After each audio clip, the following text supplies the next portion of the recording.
welcome to this panel discussion in respect to women in tech. And today we're going to be talking about entrepreneurship, particularly in the MENA region for women. Can I ask one by one, all of you, just to introduce yourselves to our audience today? Shall we start with, who have I got first? Should we start with Anna, please? Yeah, sure. Thank you all for having me here on this panel. I think this is my first women-related panel, so it's really exciting for all of us here. My name is Amna, obviously. I'm the co-founder of NAC Lab.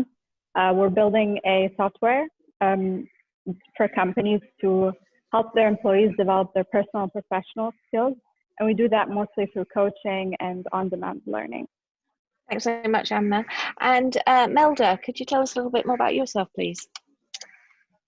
Hi, thank you for the invitation again. I'm Melda Akın, founder of the 14 AI. We are a Dubai-based startup. So our motto is create schedules in minutes. So we provide scheduling and workforce optimization in healthcare, logistic, and fitness industry. Thank you very much. And Amberine, you've got quite a career as an entrepreneur. Can you tell us a little bit more about that?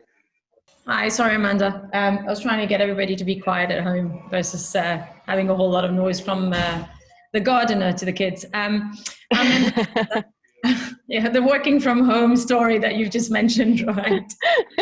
I hear you. So I'm Amberine Musa. I am the CEO and founder of Sukulmal, which is now the largest lead generation for insurance and banks in the Middle East. We are present in Saudi Arabia, Bahrain, and the UAE. I founded the company around 8 years ago, and I've also recently joined Global Ventures as a venture partner. So I'm now on the investment committee, and we work on, I work specifically more on assessing any of the insurtech or fintech or AI companies that comes through the funding rounds, and sit on the boards of a couple of their companies as well. I recently joined the UN as well for digital finance. So we're kind of a bunch of people for the UN who look after digital finance and sustainability in digital finance throughout mostly the emerging countries. Oh, that's wonderful, Amberine. You've certainly taken on a lot more since the last time I saw you. Congratulations. Yeah, no, things do move quite quickly. They are certainly at the moment in Dubai, aren't they? Kanika, can we hear from you, please? Yeah, hi everybody. I'm Kanika Gupta Shauri. I'm founder and COO of Square Yards. Square Yards is one of India's largest real estate integrated platform, and we are present in 10 countries, including whole of Middle East, which includes the UAE, Qatar, Oman, Bahrain, Saudi, Kuwait, and then Canada and Australia, apart from India. And what we do is we advise our clients on end-to-end real estate solutions. So starting from search and discovery, then transaction, mortgages, interiors, and property management. Thank you, Kanika. My name is Amanda Perry. I am the moderator for this afternoon's panel. I am the CEO of Vitality. It's a regional female-focused business accelerator. We're based here in the UAE, although I'm sat here in Zanzibar right now. The team are in UAE. But welcome all of you today. Welcome all of you today. Oh, it's magical. I've just got a house here. I've just literally this week. So we'll all have to get together after this, won't we? Have a party. Celebrate. Today, ladies, I want to talk about MENA startups, particularly female startups. And from that, I want to talk about access to funding and whether there is enough flow going to the right sources. So I don't know whether you will recall, last year, Magnet, the investment platform, released a report that showed that the MENA was hovering around 5.1% of total funding going to female-led startups versus the sort of 2.2, 2.3 figure that goes into the US. So we're double at 5%, but it's not a great number. Yesterday, Magnet released another report, and their data is very good, very well researched, showing that we are at a record with 1 billion flowing into the MENA startups in the last year, so during COVID as well, which is quite a record number. We haven't got the number yet for how much went to women and how much went to men. But if we were to look at the statistic being somewhere around, or sort of, shall I say, the percentage somewhere around the 5% mark, I think we can all agree that there is a shocking gap between the funding levels between men and women. Where do you think this problem is coming from? And I want to ask that to all of you. I want us to have a real open conversation here. I want all of us to answer and think about, where is this problem coming from? Why are women not getting access to funding in the same way that men are? Where is the problem lying, and what can we do to resolve it? Let's find out the problem first, and then as a group, let's see if we can figure out some solutions together. Amberine, based on your experience working with global ventures now, obviously you've got a lot of experience in fundraising yourself with Sukhal Mal. I remember listening to a very interesting story a couple of years ago when you talked about your first funding round. Where do you see problems? Where do you see problems in the industry? Why aren't women getting as much funding? Look, incredibly interesting topic, and it is close to my heart. And actually yesterday, Global Ventures and myself, we decided we have to do something about this. We need to go out there and understand the reasoning behind the 5% female. So we're actually trying to put a program together to see how we're going to be able to, even if you do a small part of it, but at least try and help more female get access to funding. But if you take a step back, and we had that discussion yesterday, and understand, look at the market itself, right? And we are in a region where culturally we have quite a bit to go from women going out there and on boards as partners in companies. We're still very, very far behind on that level. So if you take the market and you look at 100 startups that have been looking for funding in the last year, and just take 100 of them, the first question I would ask is, how many of them are female to start with, right? So naturally then, if the top of the funnel, you've only got 10% female ones who are funded, it's very normal to get a 5% number.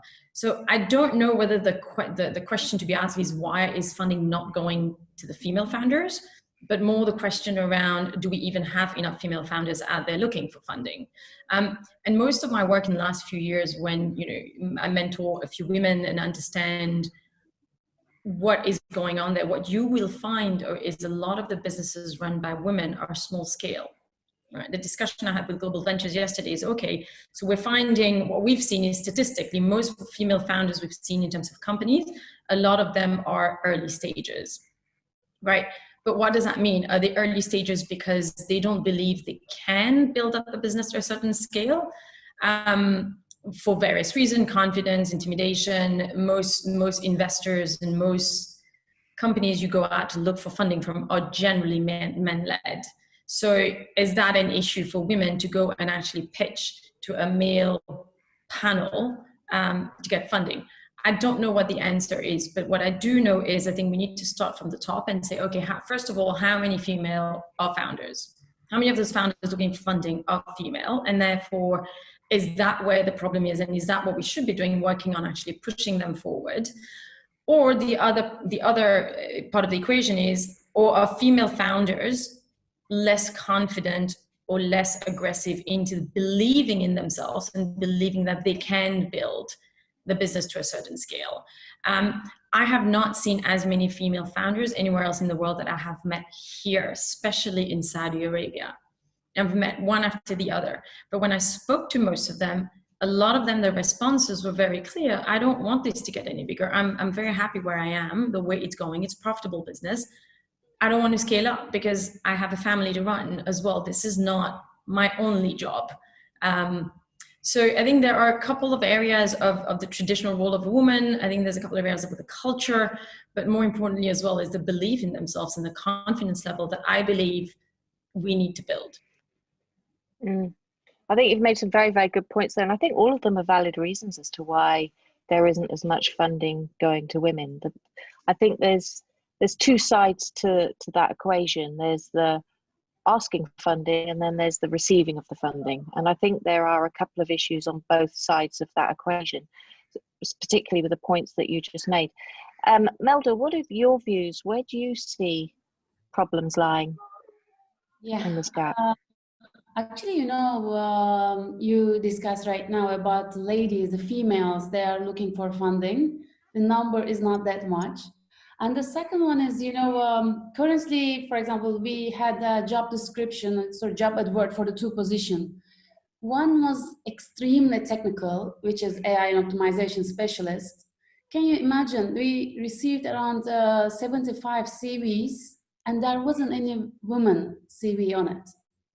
And the other one, which is about the 500 applications, I checked the numbers, it was just 6%. And there is no female that applies for these technical roles.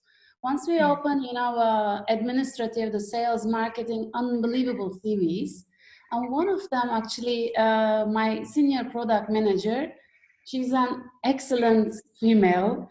Very, they say, okay, it's a bossy way, it's a super focused, so confident, extremely confident, and very experienced. And she's the only one, except me, as a woman in my company.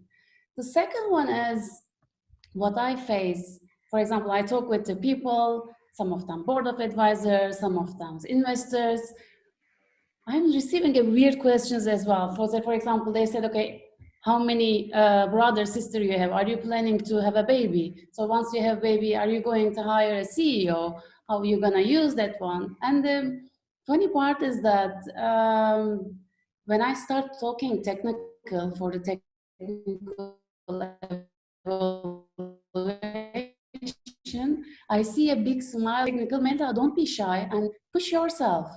And actually, I was also thinking that I'm not shy, but I don't put myself on the picture. So they were telling me that before talking about your company, talk about yourself, your success stories, then everything. That was also, the surprise for me as well. And the third one is for the females, I have the feeling that maybe we don't ask too much and less confidence. And once we say no, maybe females, they don't be more aggressive. I mean, in a good way. So I mentor women in tech and engineering. I always tell them, ladies, we need to be more aggressive in a good way and know what you want, know your worth. So never forget that we are also decision makers on that table, not the only one side of the table. Yeah, no, very good points. And I think, I mean, you said the number 3 there, but actually I think you raised quite a few more points within what you were saying there. There's some big hitting numbers that show that girls during school years are not heading more towards the tech subjects and therefore not heading into the tech careers. And that's where most of the investment funding is going at the moment. It's in tech related businesses. So you've already got one unweighted area there on why there's more funding going towards men. It's interesting that women aren't going in more towards tech, and maybe that is a much bigger problem in itself. It would be interesting to learn more about that for another day and another conversation. You mentioned about confidence as well. That's definitely something I recognize in friends, family, clients, things like that. Men get told no, it seems to spur them on to go after it even further. It becomes a challenge for women a lot of the time. And this, of course, is a generalization. A lot of the time that woman takes that no as being an absolute no and doesn't go knock on more doors looking for other investors. And I think that can apply with other opportunities as well. I think you made some very good points there, and some others that you mentioned as well. But I'd like to hear from Kanika. What's your view? Where do you feel that there's a problem? So I very much agree with Amreen that I think the funnel to begin with is very small. So I run a sales organization, and majority, and obviously there is a big tech department, but majority of the employees happen to be males. And like even if I see the startup culture in MENA region, there are very few female founders to begin with. So if your funnel is small to begin with, obviously the results in terms of people who secure a funding would also be males. And having said that, I strongly believe that when somebody is analyzing an investment, they would not judge whether to give or not give that investment based on the gender. eventually everybody would want that if they're investing, the business should be profitable, it should be viable, and it should be scalable. And for that, it doesn't matter whether you are male or a female. So if you have your basics right, if you have a good business, and if you're confident, and if you're reaching out to the right people, being a woman, you should be able to do that. And I think that there have been enough success cases in MENA region to support that. Have you fundraised yourself? Yes. So we've raised 50 million in equity and 25 million in debt so far. And we've seen 2 rounds of funding. Congratulations. How long did it take you to raise funds? So for us, when we started, the first round was friends and families. And then the first institutional round was year and a half later by Reliance, which is one of the India's largest business conglomerate. And the second round was again a convertible debt round, which happened a year later. Yes, thank you. Yes. It's interesting what you said, and many female startups. I'm not so sure in the MENA region. I have come across more women entrepreneurs in the MENA region than I have done in any other continent. But that's my experience. Obviously, we all have different experiences. But also, I noticed from that Magnet report, last year, 5.1% went to women, whereas the US amount was around the 2% mark. So there's definitely in the MENA region more money going to female-led startups. And my belief is that potentially is because there are more female-led startups, but it does come back to the point that one of you mentioned earlier. Perhaps they're in that comfort zone and they're not looking to scale so far, which is an interesting thought. Yes, Ahmad, I think when we say, I think both me and Kanika, when we say there's not a lot at the top of the funnel, is there aren't that many who go out there and look for funding. You won't get funding if you're not looking for it. Yeah. I mentioned earlier on as well, I think, I have not seen that many female entrepreneurs that I've seen anywhere else in the world. And I've lived in London, in Paris, in Singapore, in Australia, Melbourne, and I haven't seen that many female startups that I've seen in Saudi Arabia, specifically here. It's a matter, but when I spoke to them, as I mentioned earlier on, it's a lot of them just don't want to scale up their business. They are more, this is good where it is, it's profitable. Women are generally, and that's been proven psychologically, women are generally more towards profitability and sustainability. So if you look at them pitching their business to an investor, they will naturally go on the conservative approach on how much can I really make? What is really the scale up? How far can I really go? Male counterparts, on the other hand, will go in there and sell a dream of what they want this business to become, and that they'll need to burn another $50 million to do so. And and that's been the name of the game for a very long time. And VCs generally need a return on the investment. There is a 3x or 4x or 7x, depending on what kind of investor you are. So the fact that they need to get that investment return back, naturally you get more, into the person who wants to take over the world. So I think the top of the funnel is really about the female founders who go out there, believe that they need funding to scale up the business versus how many of them are there in the ecosystem. And that's where the confidence level comes in, right? Yeah, very, very good points. And your mention of confidence there leads me to a question that I want to bring into Amna, because Amna, we've not heard from you yet. I'd love to hear your views on this, but just to throw into that question, confidence. I genuinely believe that, yes, a lot of it comes from confidence. Women are not applying for funding because they haven't seen enough other women obtain it. So we're in that sort of chicken and egg situation. Amna, tell me your thoughts. Yeah, I think that was the top of my mind as soon as we started the conversation. There's a bit of the top of the funnel again. Women have other options other than to just do business or work. There's so many other things to do. So there's not necessarily that much desire, and the probability then lowers. But then the second thing is, because we haven't seen other women do this. I haven't seen another woman who looks like me run a startup, a business in technology.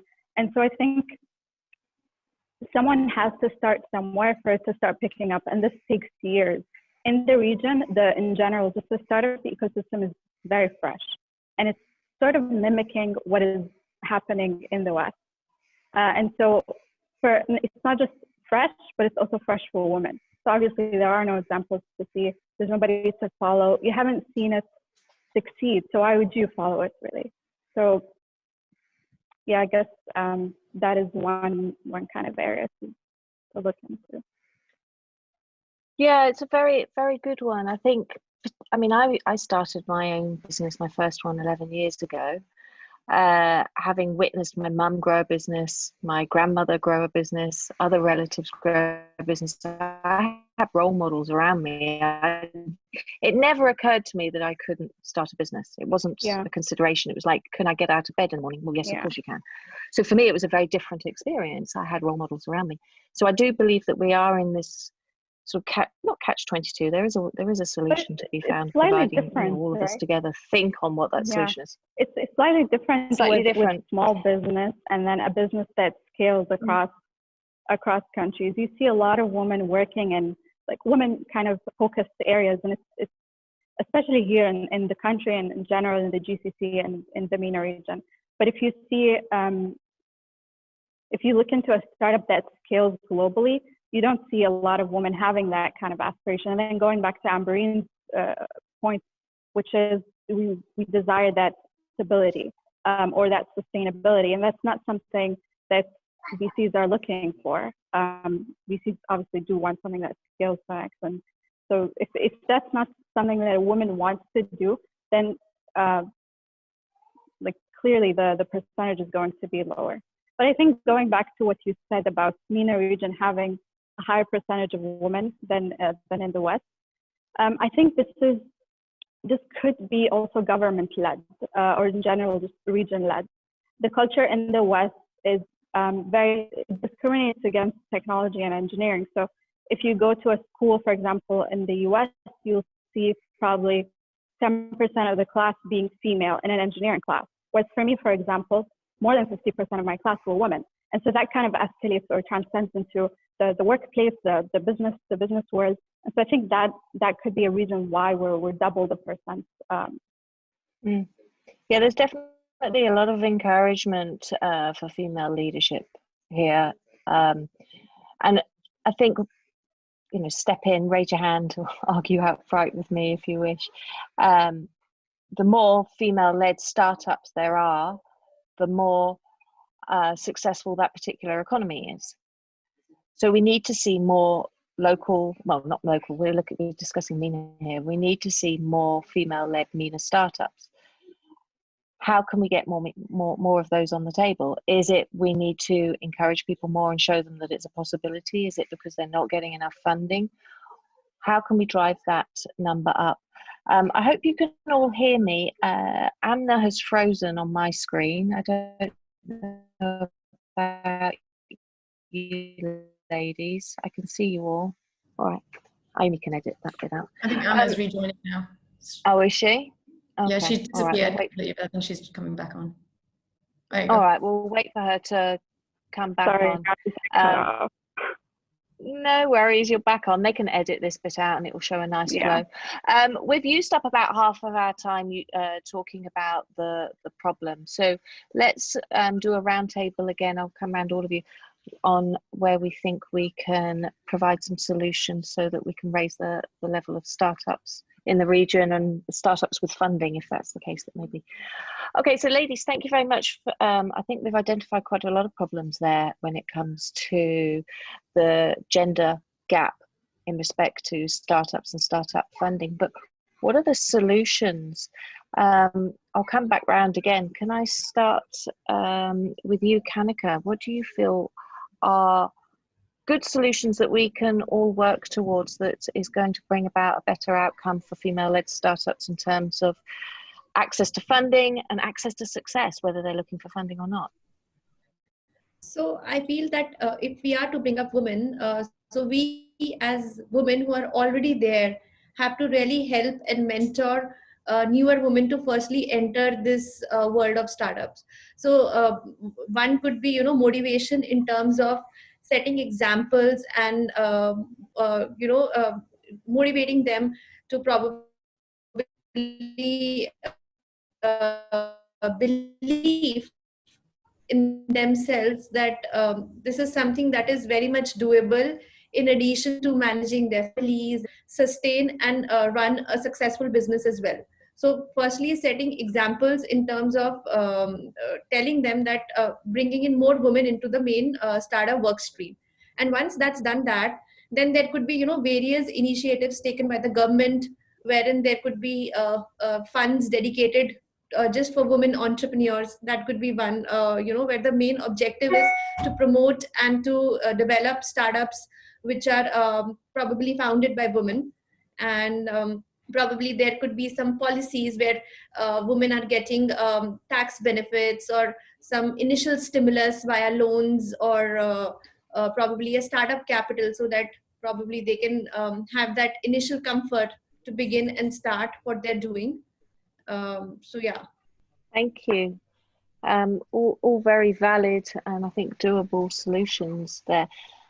Amberine, how can we raise more female-led startups here in this MENA region? I mean, obviously you've now got experience extensively, not just of the UAE, but from what I gather, the way you're speaking, you're in Saudi right now. So you've probably got some much more insight from that region too.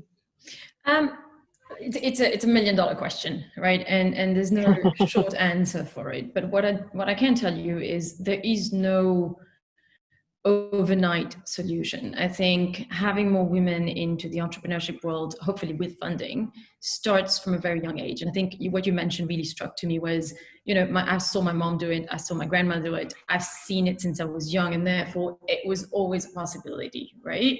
And that's your experience. My experience, my dad built 4 businesses, my mom built 1. I grew up in it. There was not even an option not to, and it was part of what I did. But I can tell you is, if there is anybody who pushed me to take no, put it away and continue, I think getting a no, perseverance and resilience is probably the one attribute an entrepreneur needs to have. You need to be able to take a no, fall apart, pick up again and go again.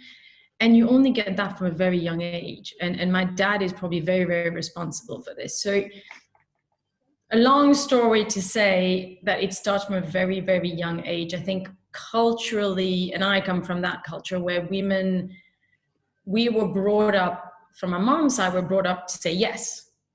We were not brought up to say no. We did everything to please everybody. And that's how a lot of us and a lot of women in our culture get brought up. So, and I think as and when you become an adult, you carry that through with you. So I think if we're looking for solutions, there's a long-term one, which goes, we need to talk to parents. We need to get it as an education, as part of the growing up of kids. And since the girls are very small, they should know that they can do whatever they dream of doing. They can is, I think those 2 words, I can, or we can, or you can, should be part of every family when those women are growing up. I think that's one. That's a long-term aspect of it, where it goes into the education system, then it goes into the government. How do we enable more and more young girls to believe in themselves and therefore grow into entrepreneurs who look for funding without having at the back of their mind saying, well, I don't think I'm confident, I don't think I can,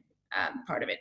And then you've got the, well, how about all these women today? What can we do for them? And I think that's where we go into then, do we have a fund that is specifically for women? Do we build accelerators only for women? Do we do mentorship programs specifically for women?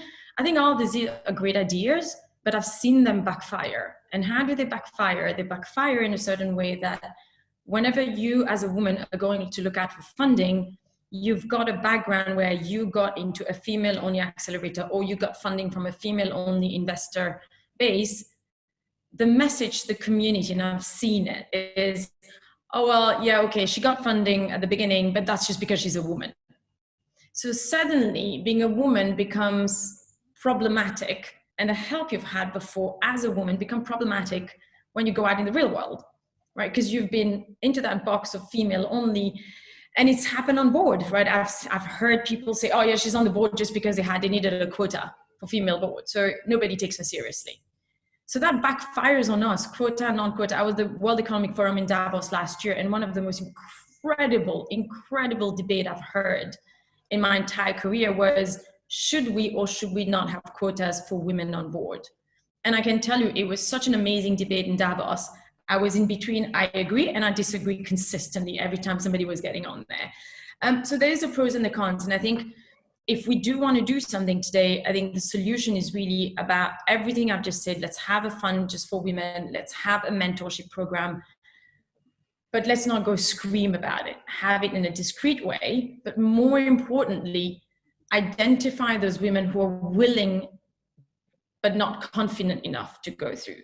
Women not willing to go that extra mile, then it's no point. So identify the female founders who we believe have that in them and they can do it, and sponsor female founders. So, and I was talking to Global Ventures about it. It's like, why don't we go out there and, you know, and build a program where each of us as female leaders sponsor 2 or 3 female founders and get them to pitch it to us, do dry runs, keep going and keep going and keep going until they feel confident enough to go out there and pitch for themselves, right? Practice makes perfect. And pitching to an investor is not rocket science, but it comes, the confidence comes with small successes, very small ones.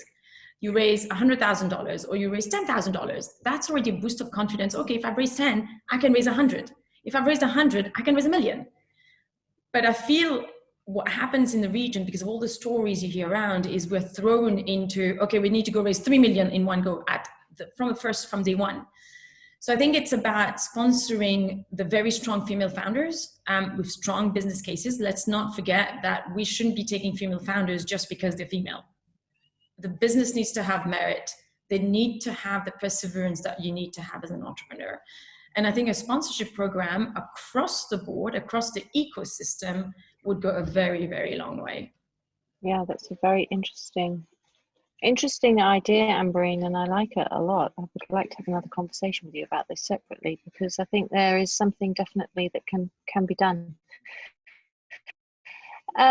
Melda, what are your views? What do you think can be a solution or solutions here? Actually, you know, as you both raised, it starts from the early ages. So my story was also the same. So it started very early, and 12 years old, I was coding and also making money for it. So, you know, some unsuccessful parts, some succeed.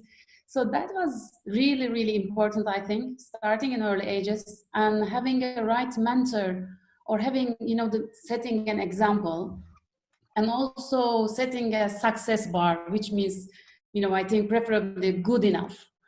So this is the, you know, the one important point. And the second one, for the female programs, female accelerator, I 100% agree, because I also joined it. Some of them, you know, very positive, some of them a little bit biased. So when I talk with the, you know, the mentors or the people who exited already, so I hear that this is amazing, you know, having that program, but as a male, we don't have a male programs. Why are you guys having a female programs? And I say, well, I agree and I disagree. So some part, you know, if there is a, you know, the one sparkle, these female founders should be pushed. But on the other hand, just gender difference is not a positive effect as well. So, you know, at the end of it's business. Even, you know, my startup is small, we're okay, it's self-funded. But as Melda, even I'm a female supporter, because of my business, I want to make the best decision for my business to grow. So yes, okay, I want to get a female in my team, but I want to have a female that who really fits and adds value for my business. So, you know, setting examples, setting the bar, starting from early age, mentoring, like Amberine said, the sponsorship for the ones who has potential. So I'm not saying that, okay, let's pick 1, 2, 3 and let's support them. But it's obvious and it's so clear that to seeing the potential and investing their growth and helping them grow. Oh, absolutely. I mean, mentoring has come up throughout this conversation. And it goes back to, you know, Amberine and I having a similar experience growing up, having family around us that were entrepreneurs, you know, that's a form of mentoring. It's a form of, you know, they're role models for us. And I think, yeah, there definitely needs to be more of that around. Amna, what do you see as solutions here? Anything that hasn't been said already? Yeah, well, first, I 100% agree with the idea of making, not that, you know, women are the underdogs. It pushes that message even further. But what I think, as a woman, I feel like I need to know what my need is in that company. So if we clarify the value that female founders, or just in general female individuals on a board can bring to a company, then that will create that desire for us. That will create that top of the funnel for us to actually seek and start companies. So if that did not exist, then we would think, or female women would think that, oh, men can do it all. But you can't see a company full of 100% male succeeding. You also can't see a company full of 100% female succeeding. There has to be a level, a good balance of diversity. And that's, I think, the message that we need to push out, rather than saying women can do everything and women are the best and so on. We can say that diversity is the solution here. Why don't we have a good, healthy mix of women and men on a board? Why don't we have a good, healthy mix geographical region? So one solution, again, would be to clarify the needs or the value that women can bring to the table. We're different. We can bring different things as a team. Women can bring in aspects of vulnerability, or improving the culture within a company, or just as soon as we clarify that, I think that would be a good solution. And then again, showcasing those stories, not as, oh, it's a big deal that a woman founder raised however much, or a female founder did this or that, but rather normalizing it. If you see it as a normal thing, you subconsciously want to seek a path like that. But again, it shouldn't be forced. We shouldn't feel the pressure to start anything. If there's no desire, then there's no point in pursuing a career like this. Thanks, Amna. Your point on diversification is an interesting one. I was speaking at an event. Funny enough, events seem to have disappeared for the past 12 months. I think it was about a year ago. I think I'm pretty sure it was February last year. And one of the analogies I used, because someone challenged me on a similar issue, was, you know, Amanda, why are you focused on women? You know, you say that you are promoting equality, but you're only focusing on women. Surely your actions are contradicting what your values are. And I said, my defense is, not that I should defend myself, but my defense is that women right now need that boost, because there hasn't been that level playing field available to them for a very, very long time. And when that playing field is level, then absolutely, you know, my service becomes equal to both genders. But the point I was making at that particular event was that men and women are like two different sides of the same coin, heads and tails. I don't know which one's which, male or female, but there we go. But we're two sides of the same coin. And if that coin only has one side, it has no value. We need men and women to succeed. It's the feminine and masculine energy of the universe that we live in. We need both. It's knowing how to work well together as both that brings, you know, wonderful diversity and wonderful results. So yes, I love your point on diversity. It's very, very important, but we need to build up to that. I think there's not enough women at the table to bring that diversity. I think we need to bring them up more yet. So with all of the solutions that we've discussed, this MENA region with more startups, what does that future look like? What's the benefit to the region by having more female-led or co-led businesses in this MENA region? What are your views on that? Should we start with Melda this time? How do you see the economy and the MENA region benefiting from the rise of female startups here? I think I can say that there are two aspects. You know, when MENA is, you know, as far as I see, it's, you know, the very popular, lots of opportunities, lots of investment on the technical side. So some of them it's very, very innovative that never tried. but some of them as inspired by the companies that already proved their success. So we are all in Dubai, and I really feel so lucky and advantages comparing to the other side, because Dubai is a great hub for startups, which touch to the whole Middle East and the Gulf region. Personally, I do believe that there will be more success stories regional-wise, without gender differences, male and female. And I do believe that there will be, it's a business, more success stories than exits and the new inventions. For example, I can give an example based on the AI. So for Alexa, for the voice recognition, or NLP, natural processing languages, it works perfectly not perfectly, but really still under research. So we work on the one project in the Saudi Arabia that technically we were limited. And we don't speak Arabic, and we don't know the process as my team. And we see that, oh my God, there is a huge opportunity in that culture and this linguistic and this the process, the image processing, natural language processing. I think that will be, the amazing hits we'll see soon. Yeah. No, very good points, well made there, Melda. I think there's going to be some very exciting times ahead. I think before this panel started, we were talking about how, particularly in this region, the UAE, how we're positioning ourselves to be the leaders coming out of this past year and showing that our economy is strong and that we can move forward. Definitely. Yeah. So, Kanika, what does the MENA region look like when we've got more successful female-led startups within it? So I feel women in general bring in very unique qualities which are very different from male. So most of the women are multitaskers, detail-oriented.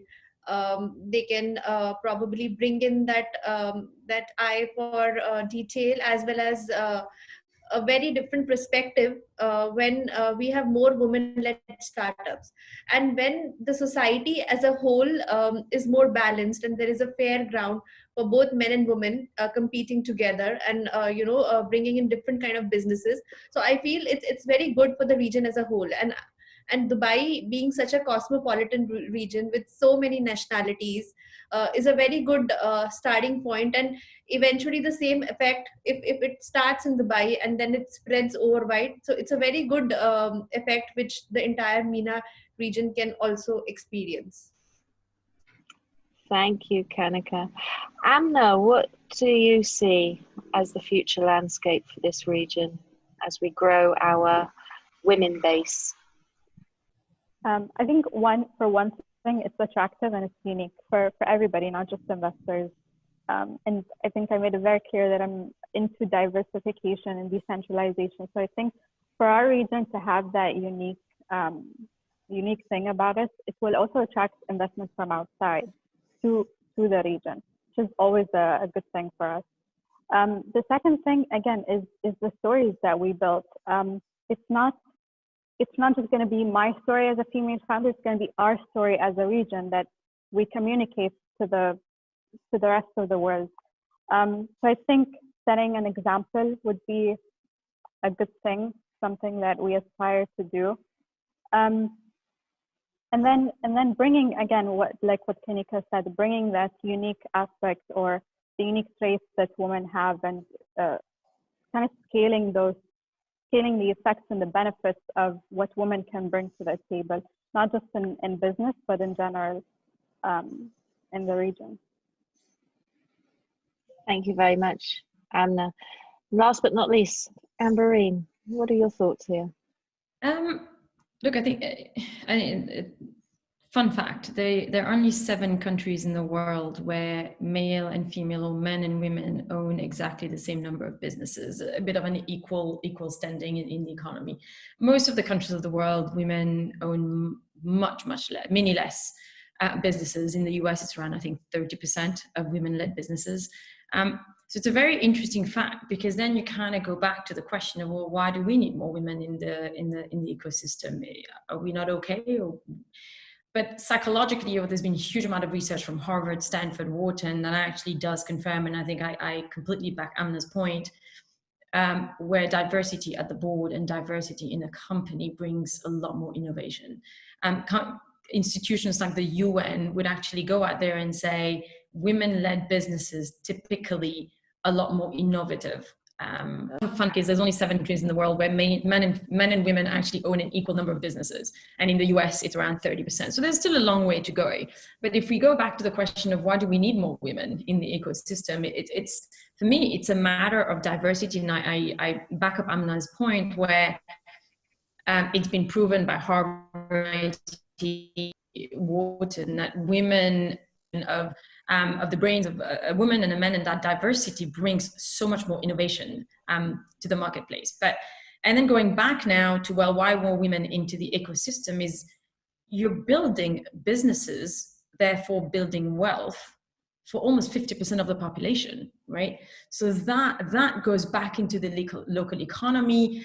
I think personally, as a woman being an entrepreneur, the role model you give to your kids is actually a phenomenal model to the next generation, is very important. So as we talked about, where does it start? It starts from a very young age. So if it's going to start from a very young age, then the role model starts at home. So by empowering women to become entrepreneurs today in their adult life, as and when they build their own families, those kids would grow up seeing their moms and their grandma, like yourself, Amanda, being entrepreneurs, and therefore the whole I can do attitude, right? So it's a long-term strategy, I think, promoting female entrepreneurs today for the next generation. So one is building back in the local economy. Number 2 is building them as a role model. And number 3 is the UN would go out there today and say women-led businesses are more generally, and not generalizing anything here, but in general, are more innovative ideas than their counterparts, right? So I think based on those 3 arguments, it's definitely a reason for us to really build a support, and a reason for us to go out there and build that sponsorship program that we believe would actually bring not just a short-term gain, but a long-term gain to the economy in the Middle East. And talking of the economy, and speaking of the success that generally women bring to the table when it comes to running a business, because they're bringing a different perspective. It's natural. Men bring their own success. It's natural that the other 50% of the populations you mentioned bring their own success as well. So when you combine that too, you've got a powerhouse. You've got that. We're contributing to the economy. The economy grows and stabilizes and strengthens. Stabilizes and strengthens. Stabilizes and strengthens. So that we don't keep going through these waves. Is that an option? If we support more women, we're going to have a stable economy. Let me ask. We'll carry on, Amberine. I think probably you're probably the person to comment on that. No, absolutely. I mean, stable economy, but not just stable. I think when you think about the additional of income into society and the impact it has across the board from a GDP growth, you absolutely see, and it's been proven, the more people you bring in the workforce. And remember, it's a ripple effect. As if I become successful as a woman entrepreneur, I am hiring another 50, 60, 100 people out there, right? And without having that, women out there trying to build businesses, I think there's a massive opportunity cost to the local economy. We shouldn't be all depending on the men to be entrepreneurs. We should actually, and I think sometimes I feel it's our responsibility to go out and contribute to the local economy and to the next generation coming on board. So that's my 2 cents. Trying to do as much as we can, and as much as I can bring back to society. But again, I think my argument is it starts from a very young age. So we should go out there and build them from a very, very young age group in the family itself. I think if you don't mind, I do want to add one statement from our first conversation is every single time I've done any female-led conferences, I have 2 kids, and the probably the most question I've ever been asked in my entire 8 years of being a female entrepreneur is, how do you do it?